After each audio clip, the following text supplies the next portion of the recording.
Hey guys, Eltrix here. Welcome to the Theorycrafting video for Constance. I'm quite excited in Theorycrafting for Constance as I believe that there is much more potential and plays that Constance can make in many different game modes compared to Alora. But before we start, I would like to mention that all of these are purely my personal opinion and suggestion about this hero. Feel free to comment down below to add in more inputs or insights about Constance which I may have missed in this video. The selling point for Constance is that she is a defender hero version of Dolores, both being able to heal and provide inspiration buff to allies. Both of them have the same healing and buff range at max promotion. The downside for Constance is that she only provides 45% inspiration buff compared to Dolores' 60% inspiration buff. Some players have also raised up a point that the base attack stats for Constance at max level as a legendary hero is higher than Dolores' base attack stats as an epic hero at max level. This means that they can close up the difference of inspiration buff to be less than 15%. In addition, do note that when Constance is using her ultimate, she will not be providing any healing, unlike Dolores. Not to forget, Constance costs 18 compared to Dolores, who only costs 5. Faction-wise, Dolores belongs to the Infernal Blast faction, which only benefits from the basic attribute bonus from her lord. The faction skill does not benefit her at all. However, for Constance, she belongs to the Watchguard faction, which provides her a little bit of damage and healing multiplier boost, in addition to the basic attribute bonus she's getting from her lord. The damage and healing boosts are just bonuses since she's not really built to be a damage dealer or a healer. Interestingly, in the Forerunner server, there is a new update where a new faction is being introduced, called the Supreme Arbiters. Constance has been updated to belong to this faction too.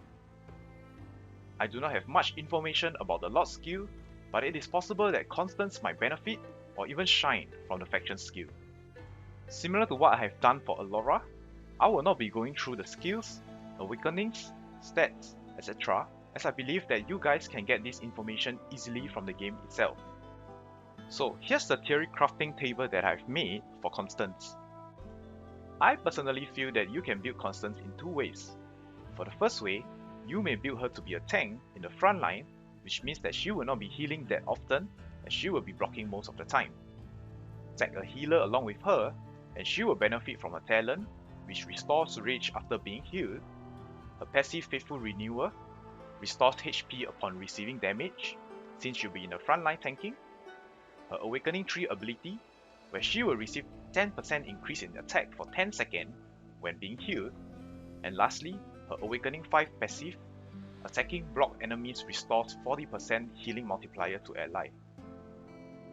You may use the timing of her Awakening Tree ability with her ultimate to gain even more inspiration buff to your allies this way. The second way that I feel you can build Constance is to place her behind another ground hero. In this case, her role will be to provide consistent healing since she will not be blocking most of the time. This build benefits from her passive Rejuvenating Chant, which increases healing to ground units, her basic attack healing, which will apply self-healing, and lastly, her Awakening 1 ability, which grants more healing multiplier for every allies present in range. Alright, back to the table. For the weapon and armor set, I will go for the Warlord set. Unlike Dolores, where the Calamity set is sufficient, as her healing frequency is not affected by attack speed, Constance's basic attack, including both healing and normal damage, are affected by attack speed. This means that Constance will benefit from the additional 30 attack speed from the Warlord set effect, and that in theory, she can regen rage at a faster rate than Dolores.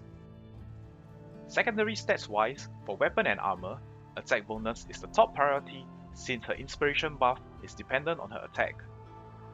You may then consider HP bonus to be tankier and more healings to herself, or base attack for even stronger inspiration buff to allies for her second and third secondary stats.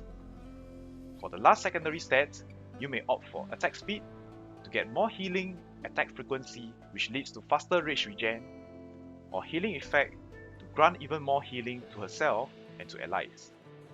You are always welcome to mix the 2nd to 4th secondary stats according to your own needs and your defining roles for Constance in your party lineup.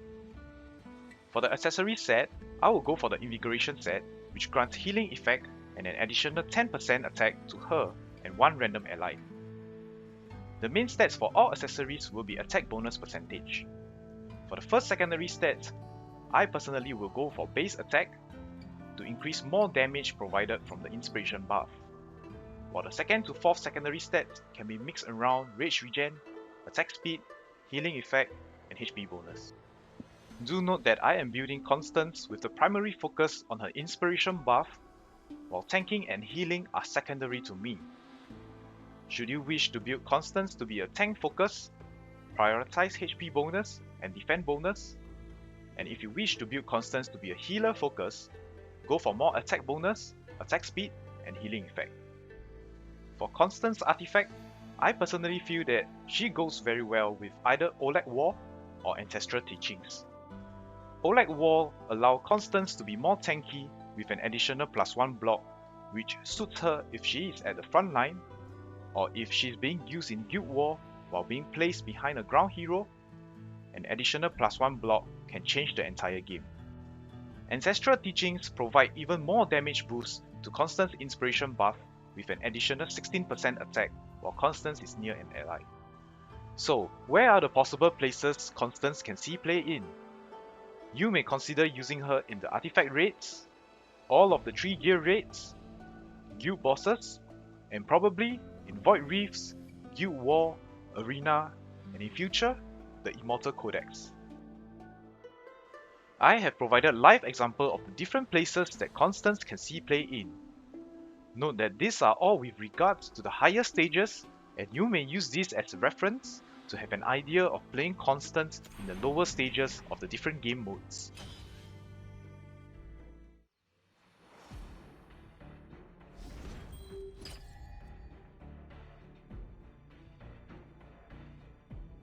For the artifact raid, you may place Constance at where my regulars is at right now, which will provide inspiration buff to all the other nearby ground tiles.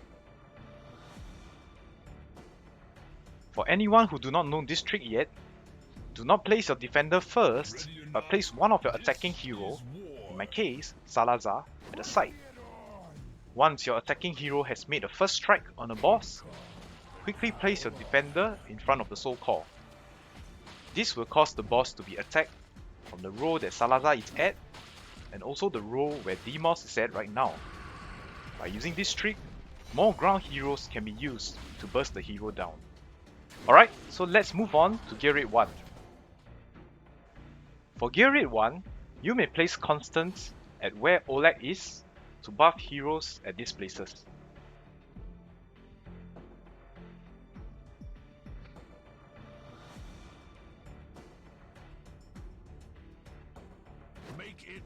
You may consider using Constance if you have not gotten the lorries yet, or if you would like to free up a platform space for another DPS. Moving on to Gear Rate 2.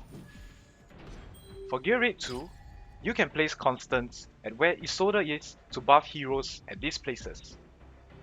However, bear in mind that Defender who can provide self-shielding is a much better option for Gear Rate 2. So you will need to provide more support for Constance should you decide to choose her as your defender for the right lane. Let's head over to Gear Rate 3. Gear Rate 3 is where I feel Constance can perform well in. You will start by placing both marksmen in the middle, followed by placing Constance at where my Oleg is at right now. In this way, Constance will be able to apply her inspiration buff on both marksmen, where the lorries will not be able to do it. In addition, the abyssal horrors summoned by the boss will fly towards Constance instead of your marksman, and since Constance is not able to block flying units, she will only perform healing to self-sustain herself. Let's talk about Constance in Guild Boss. You may place Constance at where Salazar is to buff all the other ground heroes and also 3 of the platform tiles. I would suggest using Nightmare Council plus Infernal Blast factions to achieve the best results with using Constance. You will be able to achieve consistent damage results for your guild boss runs.